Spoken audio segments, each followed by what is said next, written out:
Today we'll be discussing the television show The Bear, and we'll be discussing food poisoning. This is Doctor versus Comedian.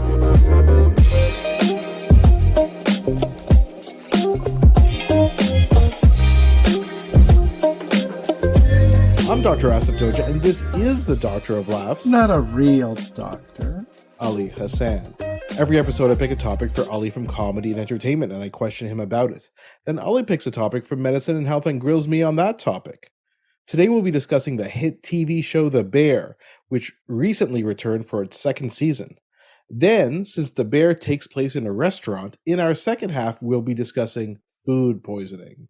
Ba, ba, ba.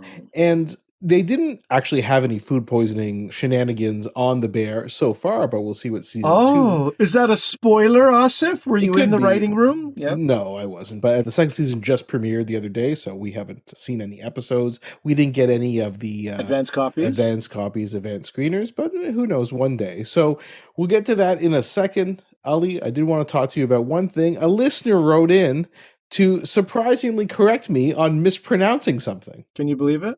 I think we all believe it because it happens believe it for sure. Pretty regularly. So we talked on the previous episodes about Tina Turner and blood pressure. We talked about hypertension. And I talked about how you measure blood pressure with a stethoscope and a blood pressure cuff. And I talked about listening for certain sounds. And I called them Korsakoff sounds. Thank God. I thought it was I thought we mispronounced something with respect to Tina Turner. Is it Tina Turner? Is it Ike? Not Ike? What did we do? Okay, so what did you do? This is all you. Good. Yeah, exactly. You had nothing to do with it for once. Mm-hmm. I kept saying Korsakoff, and I've called them Korsakoff sounds since I was in medical school, and I actually tried to remember the correct pronunciation and practiced about 5 times before our episode, and guess what? Still got it wrong. Screwed it up. Yep. They are called Korsakoff sounds, not I could have Korsakoff. told you that. What, really? If you just asked. No, I didn't know that. That'd be crazy if I knew that. Okay. Well, anyway, so apologies. Thanks to our listener who sent us that comment in a polite way. They corrected me. I appreciate that. So anyway, a correction. We'll see in the next section how many other things I mispronounced, right, Ali? Is there a bingo for this? Let's start it.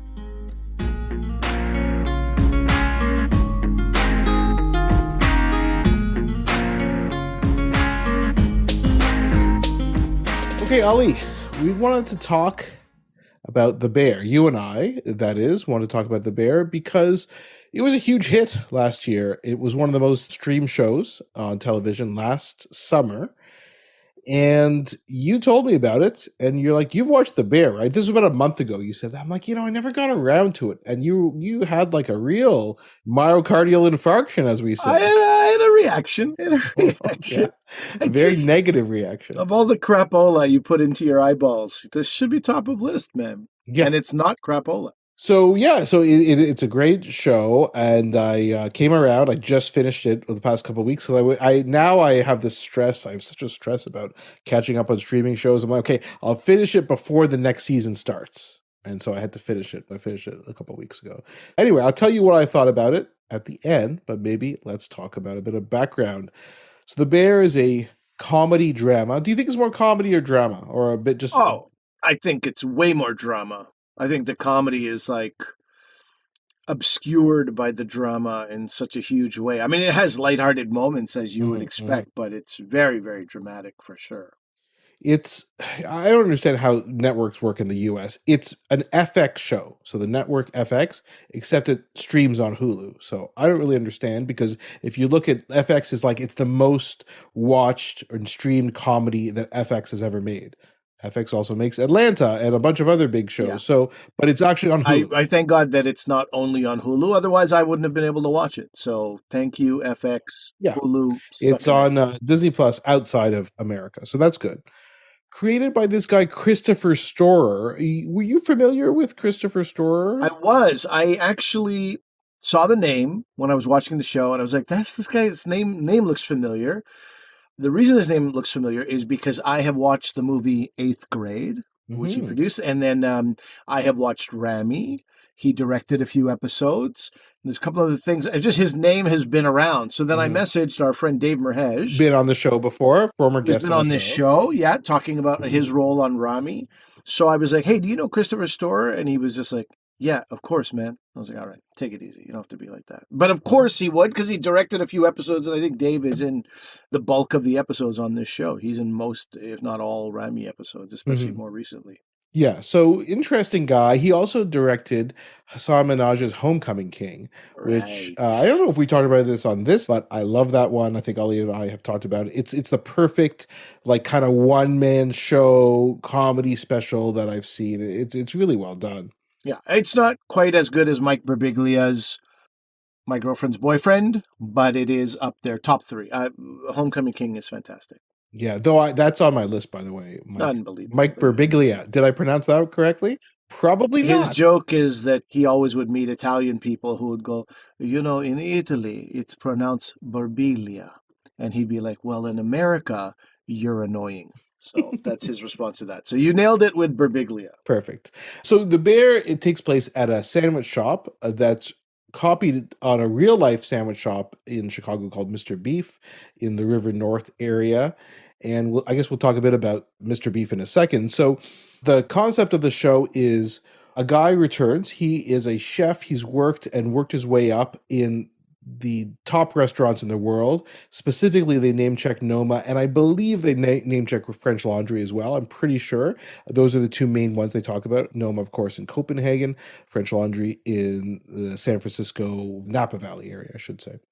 So they name check that, but for various reasons, which are revealed in the opening episode, his brother has recently committed suicide. His brother was the owner and the person who ran this restaurant. So he comes back to take it over because it was left to him and not to some of the other characters who perhaps should have inherited it. And so they thought. And so he wants to instill this idea of fine dining, the tempo of fine dining, the protocols of fine dining into this.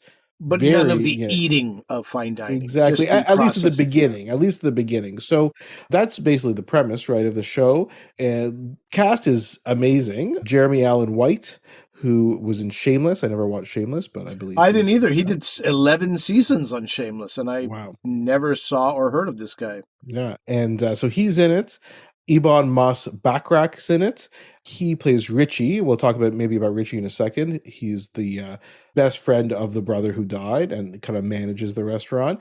Ebon's been in a lot of stuff lately. He was in Andor, the Star Wars TV show, which got critical acclaim, and lots of other people in it. Ayo Adibiri plays Sydney Adamu, who is a chef who wants to get into the fine dining world, has some experience, and sees this opportunity to become the sous chef under the main character played by Jeremy Allen White, whose name is Carmi, to kind of move up in the world. And then there's everybody else who works in the restaurant, the regular sort of people. There's a Canadian connection. Do you know this guy, Matty Matheson? Do you know him? Man, what kind of question is that? Of course, dude. I never heard of him before. You never heard of Matty Matheson? No, he plays Fack, who is a childhood friend of Carmi and Michael, who passed away. That's so funny that your introduction to Matty would be through television. This guy has, from what I understand, like zero acting training. Mm-hmm. Where would he get acting training? He was like working in restaurants since he was a teenager. But he's a big deal around Toronto, like very, very well known. Set up a lot of, I would say, like a pioneer of a certain type of scene here in Toronto. So it's funny that you would see him there, and that's your introduction to Matty. Whereas he's known as a chef. I found that out afterwards. He's a consultant on the show. So Toronto guy. He's hosted a few food shows, which probably how he was signed to an agency and then got in to do this. He's quite funny in the show. I think he's great. I honestly think he's a great actor. But he's done a lot of pop-ups. He's done this place called Prime Seafood, which I haven't been to Toronto, but it's supposed to be amazing. And lots of kind of like he does the fusion between fine dining and kind of street food. That's kind of where he's at in Toronto with a lot of these pop-ups he's done, which kind of makes him perfect for the show. More famous people in it. Oliver Platt plays Jimmy Cicero, who's one of the uncles of the main characters, who's an investor in the restaurant. John Bernthal, who people might know from a million things, The Walking Dead, The Punisher. He plays the brother who's deceased, Michael.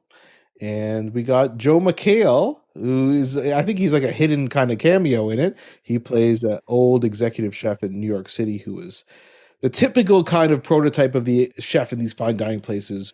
brutal, abusive, dismissive, condescending. And so great cast, amazing cast, great acting.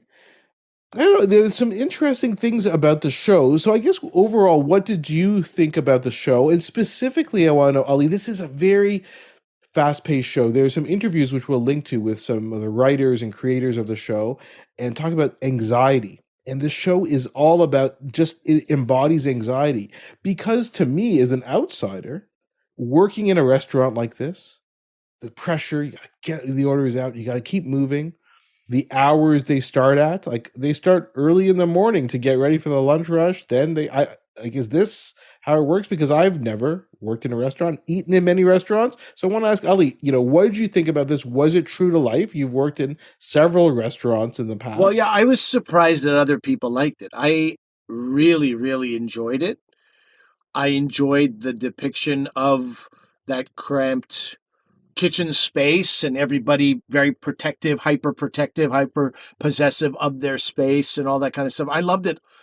I was surprised other people liked it. But then, of course, as you say, like the pace, the rhythm, the acting, the story, it's all pretty fantastic. But normally, restaurant movies don't resonate. The restaurant shows don't resonate the same way. I mean, we've talked about Party Down. Right. And, that's a sitcom, so you can take a lot of liberties. This is something where, I don't know, I feel like they were like, we want to get it exactly right. So they even talk about that, what you might think is the boring minutiae of a restaurant, the finances and hygiene and these things. But that's the stuff that makes you or breaks you. You get closed down over hygiene. You don't last, if the finances aren't right. So I don't know. I was so surprised how many people liked it in the end. I thought they might like the acting, but just sort of be like, well, this is not a compelling story. But I loved it top to bottom. I thought it was so great. And I really like these interesting choices as well. You only learn about the characters later. Like the character development is on the back end. Mm-hmm. Right. They started the action. You get in and you're right into the mayhem of it. And according to Christopher Story, that is by design. They wanted to do it, but I love that technique. I also loved what this guy, I don't know if it's Eben or Ebon, who plays Richie. In improv, there's this idea that you don't want to come in talking about the house is on fire. The house is on fire. Mm-hmm. That's like the worst improviser because your ensemble, the people around you, don't know where to go after that.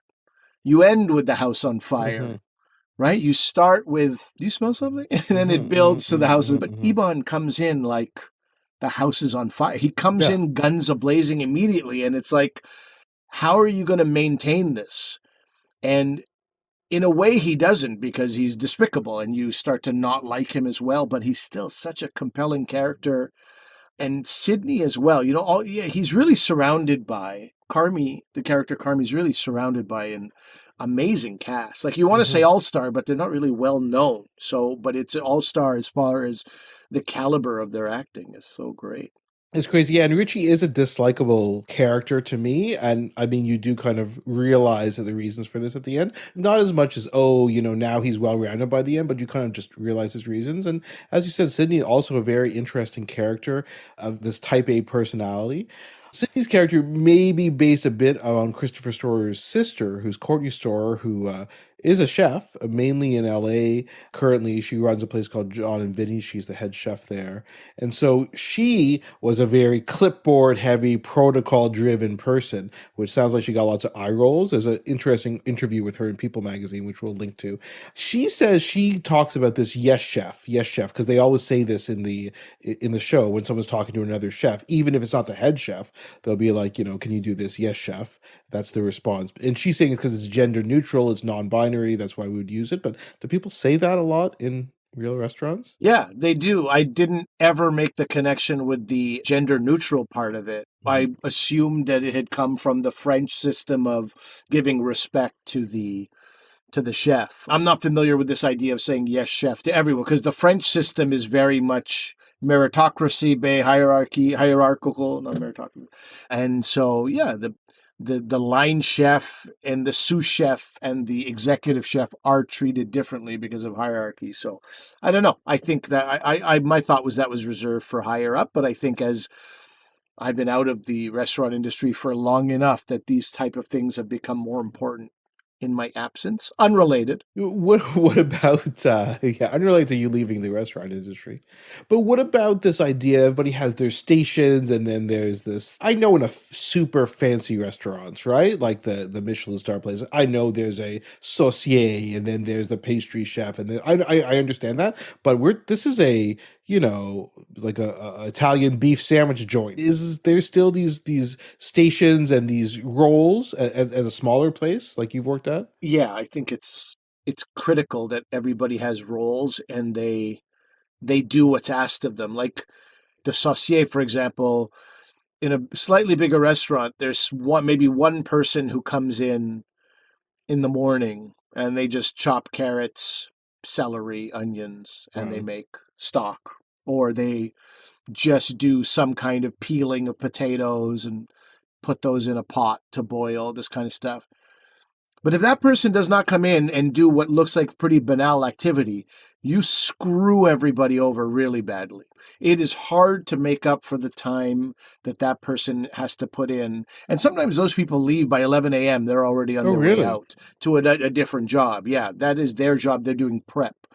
But whatever your role is, you really have to stick with it to help the efficiency of a restaurant chug along. I think Mhm. it's that's pretty important that you stick to your roles, stick to where you are, because it's just there's not that much room for error, to be honest. Like sometimes things go wrong and you surprise yourself, like, oh yeah, I guess we could just rinse those kebabs that we dropped on the floor and put them in some sauce and create a new dish out of thin air. God. So that is by necessity. Sometimes got to do stuff like that, but really, What? you do not want to be doing stuff like that. Okay, let's hope that that's a apocryphal True, story. true story. True story. 100% Oh, true story that happened. God. We watched Okay. them Oh my all. God. That's like, oh yeah, we blew on them. No, There you go. It's we clean. rinsed them properly. Oh I God. can't have Okay. anybody finding any grit or dirt or tasting Yeah. the Or throw it chlorine out. bleach that Oh used. my No, but God. then you have one less dish Yeah. at the wedding, and that's a disaster. Okay. Can't do it. Anyway, yeah. Welcome to the restaurant world, It's buddy. exactly. I do find it anxiety provoking in a good way. I look at this job that these guys do day in and day out that they're showing in the show, and I'm like, I could never in a million years do this. It is No. way too hard. It succeeds in that way. Now, one of the characters, we talked about some of the people in it, but one of the characters is actually the dish, which is the Italian beef sandwich. So, Ali, have you had these before? You lived in Chicago for many years. What's your knowledge of this sandwich? Yeah, so actually, this place, Mr. Beef, that it's based on, there's a bunch of places that make this sandwich, but Mr. Beef was not far from where I lived, where you came to visit. I was Mhm, in the Gold Coast, and just a couple blocks north of that mhm. is River North, it's called, and we could have walked from my place to Mr. Beef. I didn't fully appreciate what it meant to Chicago. Like, there was 1,000 things to eat in Chicago, Right, if I'm right. being honest. I did have the beef sandwich. I was very familiar with giardiniera. Now, I don't know if everybody knows giardiniera, but it's basically pickled vegetables, pickled in typically oil, but they are, a little bit tangy. It's like carrots and peppers, onion, this kind of thing, celery. And I love giardiniera, and we'll have it in our fridge from time to time. I really should make my own. Mhm. But yeah, I'm a big fan of giardiniera, and so it's like beef sandwiches with giardiniera on it, and sometimes little other peppers and things, which is great. Couple of things. The bread is okay.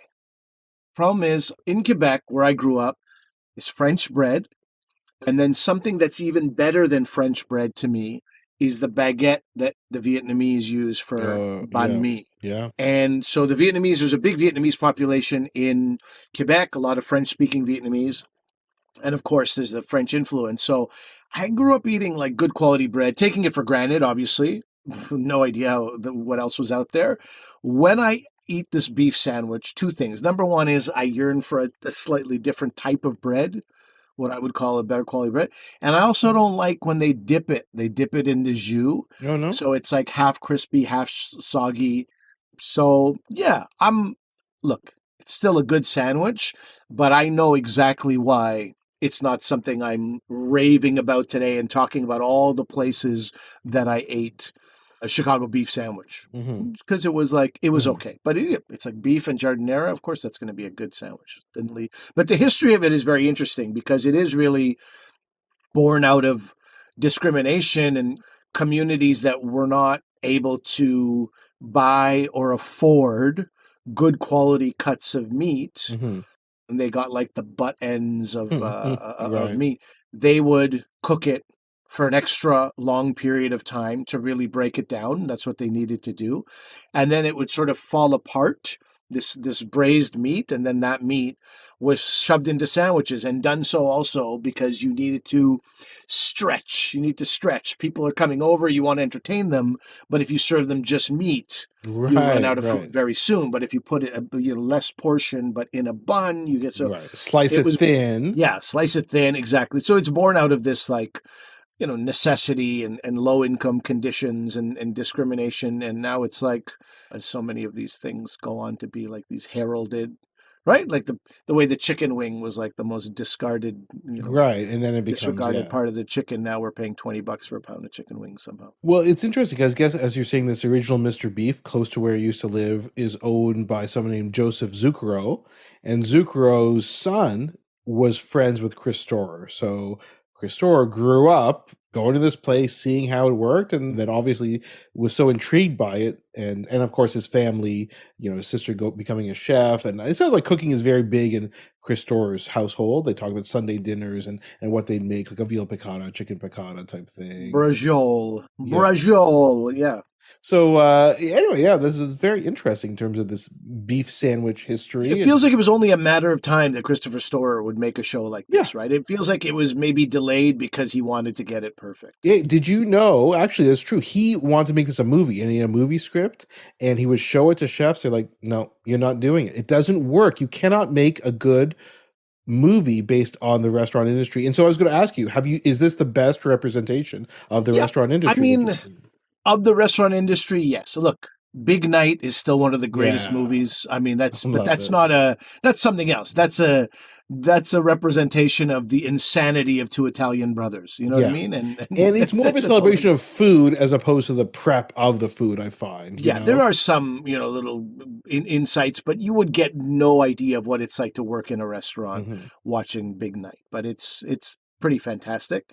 I liked Burnt, a more recent film with Bradley Cooper. But that's because I love everything Bradley Cooper does. Yeah. I just find it interesting. But also, I can't relate. This is like the very high end. Also, he's going to see his friend who's even more high end, totally white, sterile environment. When he gets kicked out of here, it's more of a story about addiction, regret, and it feels like the restaurant provides this backdrop. But as far as a restaurant focused kind of place where you get an idea, you're really immersed in what that environment is like, it's just fantastic. I don't think there's anything like it. And like I said, I think that would work, but it's never really worked before. And maybe people were just waiting for the great story. And maybe these people who discouraged him made him be like, all right, screw you guys, I'm going to find a way to make this work. And he pulled out all the stops and made it so authentic. My point is, who knows this is authentic except for people who's worked in kitchens and lived that life? You don't really know. So I still don't fully understand what people love about it so much. Yeah, it's so good. And it's almost exemplified by this one episode. I think it's episode 7 of the first season, where there's one, I think, 15 to 18 minute single take. Right. And it just keeps following. And I read an interview, we'll post some of these links, but Christopher Storer, who directed that episode, said when they do a single take, sometimes in TV shows or movies, they will have a fake cut because they'll pan to something that's white, and that's where they do a little cut, or pan to someone's back on their t-shirt, and then they'll do a cut there. They said no cuts. It was all one take. And I don't know how many times they had to do it, but it's amazing. And the reason why it works is because that single take, we've seen single takes a million times, right? But if the single take can up the anxiety or tension, the movie Children of Men is a good example. There are many takes, but they're so intense in the craziness of what's happening. There's a couple of scenes in that are just so absolutely amazing. And so this reminds me of that, right? The purpose of this is to show just how overwhelming the situation was in episode 7. I won't ruin it for people who haven't seen it, but it becomes very overwhelming, the situation they find themselves in through circumstance. So it's gotten huge. I mean, the reviews for this were crazy for season 1. 100% approval rating on Rotten Tomatoes. That almost never happens. There's usually some troll who happens to be a film critic who does it. So amateur film critic. American Film Institute, one of the 10 best programs of 2022. The Guardian named it number 1 out of 100 TV shows. Said it's the best workplace drama since Mad Men. Again, drama, not comedy, as you said. Yeah. What else? Jeremy Allen White won Best Actor in a Comedy Series from the Critics' Choice Awards, the Golden Globe Awards, and the Screen Actors Guild Awards last year. So really, and he is really good in this. It's a great role for him, and he's just knocks it out of the park. Yeah. Yeah. Can't say enough good things. If you have not seen it and we have not ruined it for you too much, I think go make it happen. Season 2 is coming out June 22nd. People are going to be talking about it. Can't believe this happened, that happened, especially if you're on social media, the way Succession got mildly ruined for a bunch of people. You will have this ruined for you. So I'm always worried about overstating how good something is, but it's better than Ratatouille. How about that? There we go. It totally is better than Ratatouille. I think is, sorry guys, a bit of a overrated thing. Now Raccacoonie from Everything Everywhere All at Once. Love that Raccacoonie, but again, maybe I'm spoiling that movie for people who haven't seen it. Probably not. I do think it's better than Ratatouille. Yeah, definitely see it. It's just in concluding, talks about a lot of different things, and it uses this kitchen as a prism for looking at a bunch of different things. It certainly is about how we as people don't deal with grief properly, and clearly the main character Carmi is channeling his grief into this endeavor and trying to rescue this restaurant and try and put in all these fine dining kind of measures. But it's also about toxic masculinity. It's about addiction. A lot about addiction. It's about gentrification, grief, because and suicide and grief associated, and how you deal with that afterwards, and people who've lost their lives to addiction, and as a family member, these guys aren't addicts, but they're going to Al-Anon meetings, right? And so, I would say there is one criticism I have of it, Ali. Do tell. And I will tell you this. So there's an interview, which we'll post to, from Esquire, where they're interviewing, again, Christopher Storer, and they're talking about Noma, which is the famous Copenhagen restaurant, is an invisible character in the show. And they talk about why this is. So Noma was rated for many years to be the best restaurant in the world. It is a 3 Michelin star restaurant. It sometimes goes down to like number 2 or 3 of the top restaurants, then goes back up. I believe it was at the top last time. And Noma is closing in 2024. So there's a big debate, and I've encouraged Ali and Marco on Ali's other podcast, This Podcast Tastes Delicious, to speak about this topic, which is perhaps the end of fine dining. Are we at the end of fine dining? Which is an interesting thing to discuss, but nevertheless, one of the reasons Noma may be closing, they really can't, I don't think, afford to do what they've been doing. I do have reservations this summer to go with some of my friends. So I am going to Copenhagen for a conference. Will be attending Noma. I've been there once before. It is quite creative. But my point in this is the main character of the show worked at Noma. And additionally, they say, I think they've also said he has worked at the French Laundry, and he's worked at big New York City things. So the whole reason I bring this up as being slightly unrealistic is not that he worked there, but the fact that someone could work at these super high-end Michelin star restaurants, move back to Chicago, start working in a Italian beef sandwich shop, and there wouldn't be lineups at the door immediately just because he's back there, because the internet finds a way for everything. And I'll give you an example. When I was at Noma, the head chef who was there at the time was a guy named Ben Ing, who was from Ottawa. So I didn't know him, but I certainly know of people who know him. And we asked to meet him and just say hi. And so we said hi to him. Super nice guy, friendly. And I know if he came back to Ottawa and opened anything, a burger place, whatever, it would be the talk of the town, because this guy is now one of the best chefs in the world. I mean, that's not an example. That is more something that may happen one day. So I thought you were giving me an example of something that actually happened. That but I just know the potential of that. Like, it would be crazy, because again, famous chefs open places all the time, and even if they're like burger places or fried chicken places like David Chang does in New York City, they're automatically famous, even if they're fast food, even if they're casual dining. People go crazy for it. Now, something must have allowed for that in this show, right? 100% Rotten Tomatoes. Is Asif Doja the only person who saw that flaw?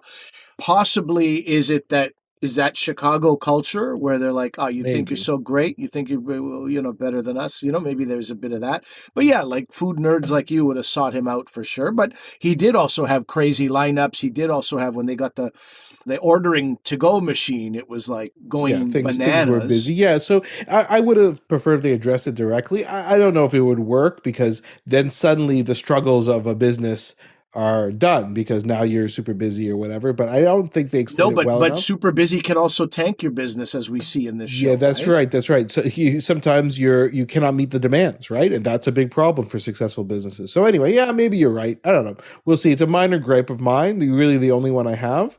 Maybe they'll address it this season. Who knows?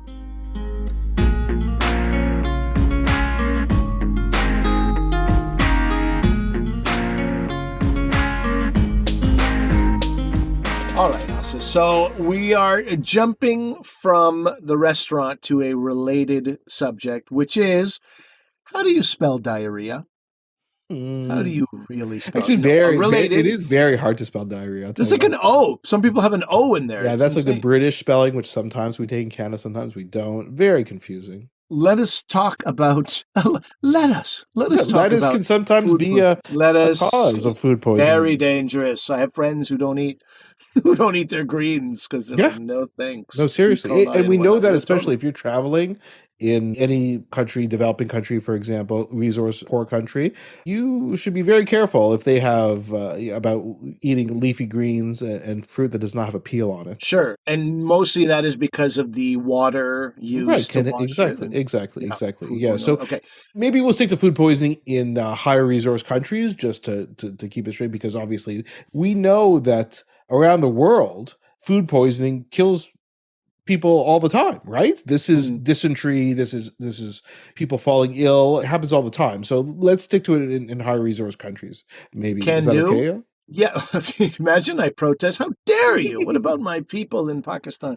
No, we will talk about localized, if you will, food poisoning. But I want to know, first and foremost, what constitutes food poisoning? Because Right.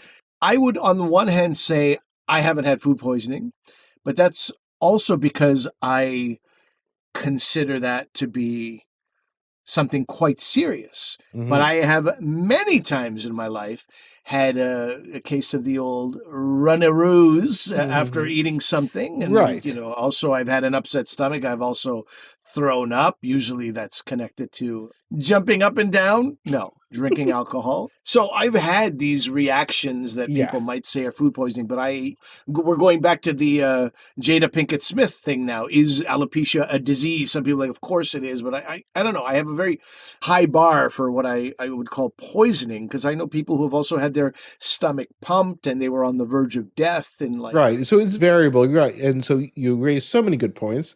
I'll just tell you, I have had food poisoning definitely twice. I'm talking about like vomiting for like 12 hours straight. I had it mm, once. I'll tell you the two stories. Once I was at a conference in Montreal. This was when I was a resident. So I was there the day before. So I'm like, well, there's some food at the conference. It was actually a course on headache. So I'm like, I'll just go get something at Subway. And what did I order at Subway? That's right, the seafood and crab. It's almost like it should be in all in quotation marks, right? And I was totally sick the next day. Okay, so I was sick about, let's say, 12 to 14 hours afterwards. So I'm going to go through the timelines in a few minutes, and you can see what that could have been. Okay, you guys are going to really think I'm an idiot for this. I was in India, in Patna, which is the city that my family's from, and aunts wanted to take me out for dinner. So I said, "Where should we go?" So they said, "Let's go to McDonald's." I said, "Oh, McDonald's. So that should be safe." But it was McDonald's, not McDonald's. It was actually a pizza place. So I okay, said, "Okay, I will get everything I normally get on the pizza: Mickey R's. cheese, and probably I added something on to the pizza that I shouldn't have, which is mushrooms." Okay, the washing thing. Yeah, because as we know, mushrooms are grown in dirt and manure, and then they have to be cleaned, in a certain way. But again, as Ali knows, chefs should use a mushroom brush. You don't really wash it in the same way you do otherwise. And so Anyway, it wasn't washed that well because the next You day, ate poo-poo. Yeah. about a day later, it's unbelievable how sick I was. Anyway, I had to miss a flight and I everything. remember So, being in a scenario in Pakistan with my dad's best friend, his son, also named Ali. My dad and his buddy agreed that they would both name their sons Ali. how So awkward. yeah, well, so I meet Ali number two or number one, depends on We'll say number which way two, you want. We'll say especially with this story. no. He's a Woo. doctor. We'll say number one. No, He I was meant number like one. going to the bathroom number two. And Oh, the geez. joke Yeah. just went away. So we went, flush that joke down the toilet. So we went to like a food stall, and it was a massive griddle. You know what we call a tava, Yeah, this yeah. huge black griddle, just like larger than my, arm span in diameter. And this guy is making what we call keema, which is ground beef seasoned, and putting it in I guess it's the Chicago beef of Pakistan he's making. He's putting it in a little roti, but it's keema, and it's got all these sounds delicious. chilies around it. And I remember saying that this is basically street food. I probably shouldn't have this. And Ali Javed was his last name. Ali Javed says to me, "Do you trust me?" And I wanted to say no, but that seemed rude. So he goes, "Do you trust me?" And I said, "Okay, I do." He goes, "You can have this, believe me." So I get the keema on my plate, and I can't remember if it was on roti or rice, but it was on some kind of, maybe on a deep fried puri or something. That thing was also like, there was no concern. And then I go, "Can I have one of those green chilies?" He had adorned this big griddle with a bunch of green chilies around the edge of it. So I go, "Can I have one of those?" And he goes, "I'll cut it for you." I said, "No, I'll take tiny bites." He goes, "No, sir, it's my pleasure." He was really very, very nice, kind guy. It was Ali Javed had told him, "I'm from Canada, I'm visiting. It's my pleasure." So he pulls the chili in one hand and puts a knife in another hand. And I got to see this man's thumbnails. I mean, just imagine what a guy who works on a griddle in the streets of Pakistan for his life, what that guy's fingernails look like. They were so encrusted with dirt and food. And I've never seen, it's just not a guy you want cutting something for you. I see his fingernails and I go, "Oh my God, I'm getting sick. This is terrible news. I'm getting sick for sure." And no sickness at all. I was so convinced I would. Another time in Pakistan, I definitely did have a pretty bad upset stomach. And I remember watching my sister. I think we connected in Dubai and we stayed at a hotel. This was like an overnight connection. In the old days, they'd give you a hotel. And I remember my sister at the hotel buffet just going to town, and I couldn't eat anything. That would have been food poisoning. Yeah, I don't know. yeah, exactly. You not eating at a buffet? I mean, what explanation? So, okay, let's go through some of this stuff, and I will answer your question in a second about what exactly constitutes food poisoning. So, the FDA in the U.S. estimates there's about 48 million cases a year of what we call gastroenteritis caused by food, 128,000 hospitalizations a year, and 3,000 deaths. Okay. Now that 48 million is suspected food poisoning because sometimes we can't identify the cause. We can only really diagnose it, or we only do diagnoses in 9.4 million people a year in the US because you don't always go in to get tested, right? Like I didn't get tested. I told you both your times. Yeah, I was saying no. Yeah. So unless you go to the hospital, it's very unlikely you're going to be tested. So we may not know. But gastroenteritis is basically inflammation of the lining of the gut. So your stomach and that is intestines. the same thing as food poisoning? So you can get gastroenteritis for different reasons, but what we're talking about is food poisoning is actually caused, it's not the food itself, it's a virus or bacteria in the food that's causing it. Okay? So when it gets spoiled, it's because now you had some contamination with this. And so when the source of the infection is food, that's what food poisoning is. Okay, so the things that can cause it are viruses, bacteria, or parasites. Viruses, the ones that cause food poisoning the most, are ones you've heard about. Rotavirus, I'm sure you've heard about, is a very common cause, or norovirus. Rotavirus are more in kids. The most common cause of viral gastroenteritis in kids, and norovirus in adults. On ships. Right. So how would you get this in food? proper handling. Again, we'll talk about this. Ali knows all about this from his time as a chef, but we'll talk about proper handling of food, improper washing of hands. And so Ali's commenting about how on ships there could be an outbreak, so cruise ships, of something like norovirus. We've heard about that. Norwalk virus is another similar one. And usually viral gastroenteritis, that's, when people say they have a stomach flu, that's what it basically is. And usually the symptoms are a bit milder. There's no real treatment other than like hydration, which we'll talk about in a second. But then, and this is more common, though obviously if a little baby gets it, they could be very sick with dehydration. Again, if you don't have access to clean water or to rehydration, then you could get very sick again. Then we have bacterial gastroenteritis. Okay, so the most common bacteria that cause it, the ones you've heard about before are probably Salmonella, E. coli, right? And then some other ones you may have heard of. Campylobacter is one, Shigella, and Clostridium difficile. Those are the most common causes. What are the other things that cause salmonella? The big one that we've always known about, uncooked chicken. Chicken and eggs, exactly. So chicken and eggs are mainly for salmonella. E. coli, and I think you know this already, leafy green vegetables and beef, right, for E. coli, because again, and why will you think about it? So E. coli may be found in the manure of cows. So now you have manure fertilizing leafy green vegetables. It is sometimes harder to wash like a piece of lettuce. It has all the foldings and it's a leaf. So this is where it comes down to. I'll just tell you my personal preference. You can criticize me as being not a true foodie. So beef, if you just have a steak and you cook the outside of the steak, there's not going to be E. coli inside the steak like that, right? Because it couldn't have gotten contaminated with waste substances. So it's surface. It's surface. So the real concern is ground beef, right? Because you're grinding up the beef in a processing plant. If it's not cleaned properly, that's when you could get these contaminants. So I get more concerned about ground beef. So I would never order a burger, for example, anything less than well done. I think it's craziness. And then I go to places where they, no, sir, you don't understand. We grind our beef in-house. So there's no risk of contamination. Like, I don't know how clean your kitchen is back there, sir or madam. Well, that's really nice of you to refer to them in those terms of respect. I don't know about that. So I don't know. I don't feel that comfortable about that. Well, my thing is that, I look around. How long has this place been in business?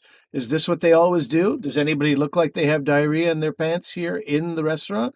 No, then I take it. Oh, perfect. Okay, let's get to that 1 second. What did I say? Answer the questions about foods. The other was unpasteurized milk. And most people are saying, where do you get unpasteurized milk? That's because you people have never lived in Quebec or bordered on Quebec, where it's not uncommon. Yeah. A huge fight between one particular farmer and the government was going on for quite some time. Let the people have their unpasteurized milk. Let them get supremely sick. And then untreated water, which is a big thing. So untreated water, it depends where you live. So something like Giardia is a common bacteria. So we get that from swimming in lakes often. If you ingest lake water, that's a parasite actually. So you'd have to be treated specifically for that. And of course, when you think of something like in India, I won't say who, but one of my family members who was born in India and moved to Canada, when they went back to India once, they were like, oh, I can drink the water. My stomach's used to this. They weren't, because you can get amoeba in there, right? And the amoeba is what's called a protozoan, but that's a parasite as well that can make you extremely sick. If I had to guess what I had when I got sick, I'd say it could have been that.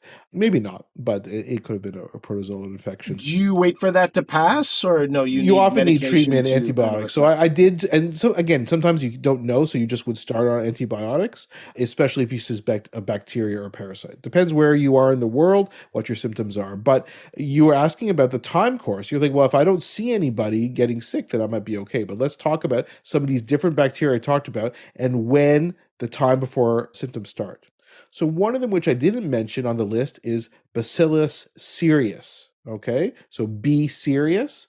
And I think I may have mentioned this on the podcast or to Ali before, but when I was studying for one of the U.S. licensing exams, which some people in Canada decide to write, I was reading a prep book, and they're like, be serious can be caused by spoiled rice that you leave in your fridge too long. And then you said you can't be serious? That's right. That's the mnemonic.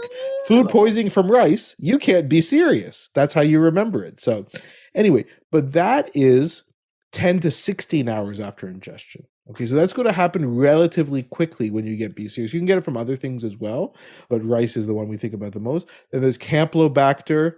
That's from uncooked poultry, unpasteurized milk, contaminated water. That's 2 to 5 days afterwards.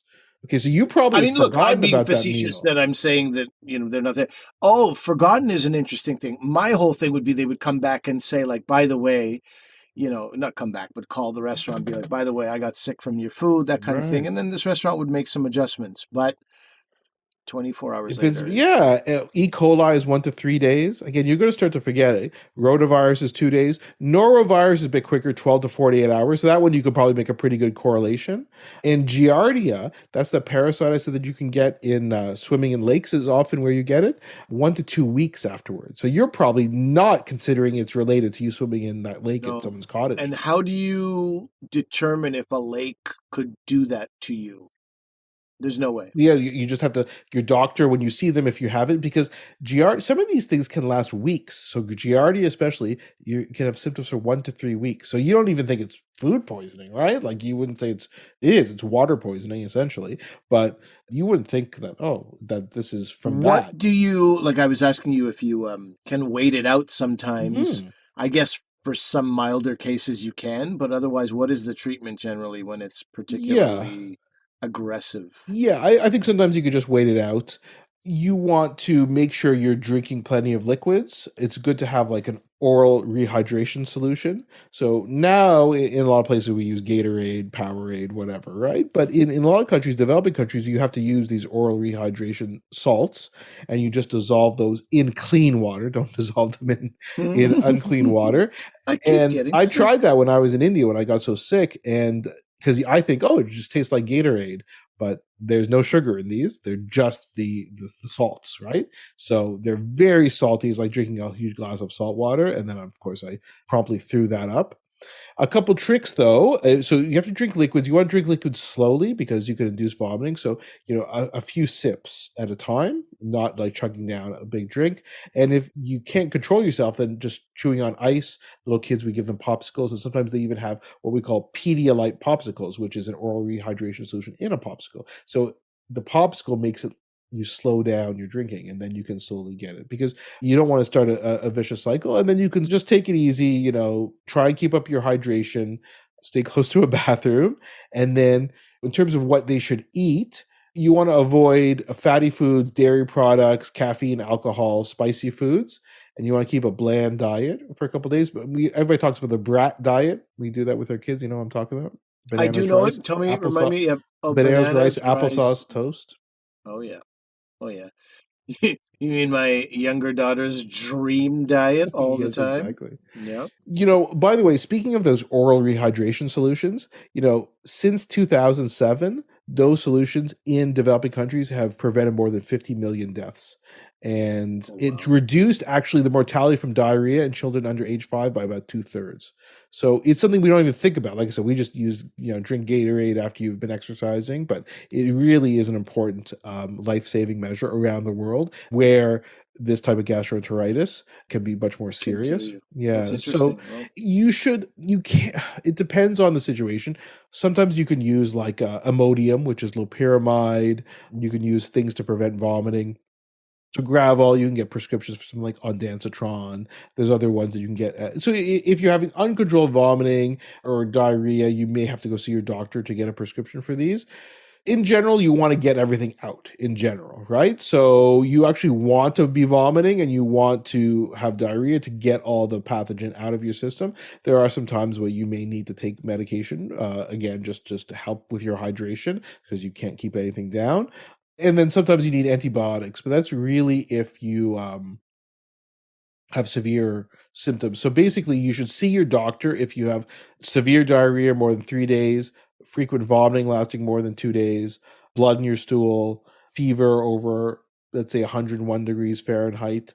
And obviously, if it's severe, going on very intensely, or vomiting blood, you need to go to the emergency room. And these recommendations are, the younger the patient, so if it's a little infant, you really need to get them checked out because they can dehydrate so quickly. It can be extremely dangerous. So let's just say those recommendations are for adults, and need to be more cautious in children. okay. It's a real shame that our discussion about Italian Chicago beef sandwiches and extreme vomiting were so close together. There is no link. There is no link. I No, should but remind why people. don't we talk about what you can do to prevent it in a kitchen, right? So they say there's 4 things you should do in the kitchen, and we mean your regular kitchen too, not just an industrial, professional kitchen. So cook, ensure adequate heating time. I don't know if, well, this is a little hint. I got Ali a gift for his birthday recently. So I use a meat thermometer when I'm cooking any meat, because you think something's cooked and then you put a meat thermometer in, like, oh, I need to increase the heat by 20 degrees internally. Have I given you diarrhea? Is that what you're saying? No, yeah, exactly. Yeah, that's why. Is that the equivalent of giving me deodorant and being like, no reason? Listen, one thing I want to say, do you ever eat steak tartare? Do you ever have raw eggs? Where do you draw the line? Yeah, so interesting. I just ate I ate elk tartare in Edmonton last week. So I don't love to eat it, but I will eat it. And sushi's a whole other kettle of fish. Yeah. Hello? Those are slightly different, though. There is a risk, obviously, of food poisoning for those things. I know it's tough, right? It's steak tartare. Sometimes they put a raw egg in it, right? I'm like, oh my gosh, what are we doing here? Just trying to kill people left, right, and center. Can I just have a piece of raw chicken to mop this all up? Yeah. So let's just say in your regular life, I would highly recommend a meat thermometer for people. Notice Ali didn't answer the question about whether he uses it or not. Yeah, I used it once. Last. Well, otherwise it's stuff you just know. Like yourself, I'm making those. I'm not trusting any meat from any random grocery store. So if I'm making burgers, they're going to be well done. So for that, I go by color. I go by texture. Yeah, exactly. Yeah. So, but if you're cooking something, a chicken is the classic thing. You're barbecuing a chicken. You think it's done. You cut it open. It's raw on the inside, right? So you need to make sure that things are cooked. And if you can find online the degrees that you have to cook meat to certain levels to ensure there's no bacteria. Separate. So cooking, separating. So avoid cross-contamination, especially for raw meat. So don't let that touch anything else. This is the problem that you get into. And that's why I said I can't trust other places necessarily, that they don't cross-contaminate their raw meat. Chill, obviously chilling, and then making sure that and there it's online. There's many websites, I think there's a website, how long is it good for, right? How long can something stay chilled in your refrigerator before it has to be thrown out, right? And it's more than just best before dates. We're talking about stuff you cooked and now putting it in the refrigerator. And then clean. So keep utensils, your workspaces, kitchen clean, especially after you've handled raw meat and eggs. I'm sure Ali cleans his kitchen thoroughly after these things, but not everybody does. And I hope they do this in kitchens, maybe not the place with the dropped kebab, but we did what we had to do. But the great acronym there. KISS. Yes, exactly. Cook, separate, chill, and clean. I will say, often a culprit is cutting boards, and people. Yeah. I've seen what people do with cutting boards, and I'm like, that makes me deeply uncomfortable. You need hot, soapy water. Pick off pieces of meat off that sponge afterwards too. And I prefer to use separate cutting boards for meat and everything else. I think that's another way to do it. Our Trinidadian friends have also added that on top of the hot soapy water, they also take a half a lime and scrub down a board. With, exactly. With the fresh lime, which is a great disinfectant as well. Extra touch.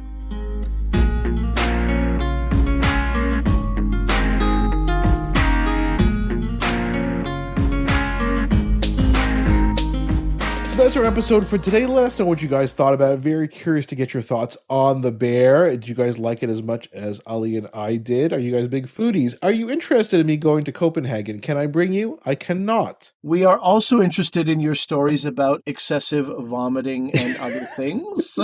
Feel free to share. It's an anonymous private forum, email. If you want us to share stories about that, we will. That's right. Exactly. drvcomedian@gmail.com, Dr. V Comedian on Twitter, Facebook, Instagram. We are everywhere.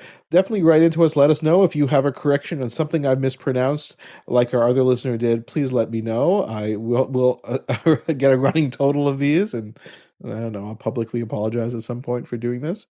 Remember to rate and review our podcast. And if you can, just tell one friend about it. We'd really appreciate it, especially if they're into podcasts. So basically, next time you're at a cocktail party, say, hey, do you like podcasts? Do I have something to tell you about? Right? That seems like a very natural way of introducing the subject. Supernatural. Bear Season 2, by the way, comes out June 22nd. In July, I'll be in Deer Lake, Woody Point specifically, the first week of July, the first weekend, and then Moose Jaw as well, where Al Capone had tunnels. I where think he you ran should deep. bring a microphone and go into the tunnels and tell us what's going on from there, like a remote podcast. Chance of him doing that? Yeah, I see some guy dressed like Capone down there. You didn't see nothing. You didn't see nothing, kid. You understand? You keep it moving. Maybe you could interview the ghost of Al Capone, though, of course, he didn't die there, so why would his ghost be there? I don't know. Many questions. But remember that although I'm a doctor, I'm not your doctor. Medical issues we talk about are for your interest and information only, and they're not medical advice. Please consult your medical professionals for actual medical advice, especially if you currently have food poisoning. Thanks for listening. Bye.